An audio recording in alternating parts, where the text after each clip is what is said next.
আসসালামু আলাইকুম, সবাই কেমন আছেন? আজকের রেসিপি কাঁচা আমের আমসত্ত্ব।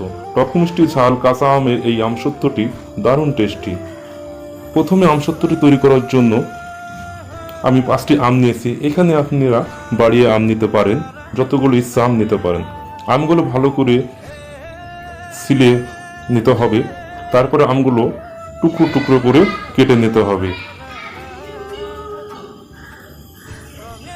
এখন আমগুলো আমি টুকরো করে নেব, ভিতরে আটিটা ফেলে দিয়ে পরিষ্কার করে ধুয়ে নেব।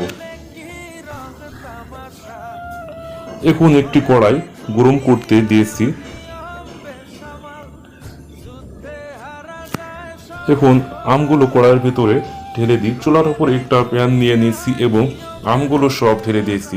আমি সিদ্ধ করার জন্য আমগুলো 5 মিনিট কড়ার উপরে জাল দিয়ে নিচ্ছি। এবার আমগুলো সিদ্ধ হয়ে গেছে, আমরা কড়াইটি নামিয়ে নেব। তারপর ছাঁকনি দিয়ে আমগুলো ভালো করে সেঁকে নিতে হবে। এবার সিদ্ধ আমগুলো থেকে যেন আঁশ ভিতরে চলে না যায় অন্য একটি বাটিতে। আমের পিউরিটা আমরা আলাদা করে নিচ্ছি। আরেকটি কড়াইয়ে আমরা চুলায় বসিয়ে দেব। এর মধ্যে আমের পিউরিগুলো ঢেলে দেব। এর মধ্যে হাফ চা চামচ দিয়ে দিয়েছি চিলি ফ্লেক্স, হাফ কাপ দিয়ে দিচ্ছি চিনি, 1 চা চামচ লবণ, 1 চা চামচ বিট লবণ, ভাজা জিরার গুঁড়া 1 চা চামচ। সবগুলো উপকরণ কড়াইয়ের ভিতরে ঢেলে দিতে হবে এবং দিয়ে দিচ্ছি হাফ চা চামচ কালার ফুড। এখানে কালার ফুড আপনারা স্কিপ করতে পারেন।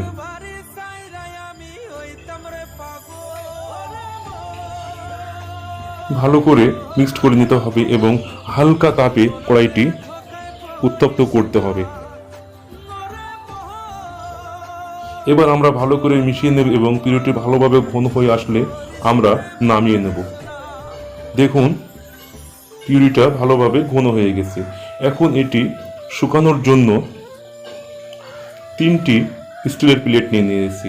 স্টিলের প্লেটে ভালোভাবে একটু হালকা তুলের প্রলেপ দিয়ে নিতে হবে, যাতে আমসত্ত্বটি ওঠানোর সময় লেগে না যায়। এখন আমসত্ত্বগুলো প্লেটের উপরে ভালোভাবে পাতলা করে নেড়ে দিতে হবে।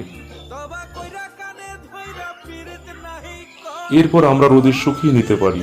চুলার নিচে দিয়ে শুকাতে পারি, ফ্যানের নিচে দিয়ে শুকাতে পারি।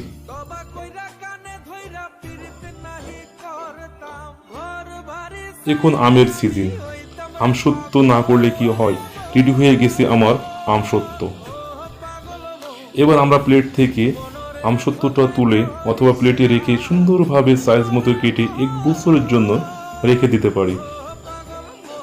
এটা 1 বছর ভালো থাকবে। ধন্যবাদ সবাইকে। চ্যানেলটি সাবস্ক্রাইব করে পাশে থাকুন। আসসালামু আলাইকুম।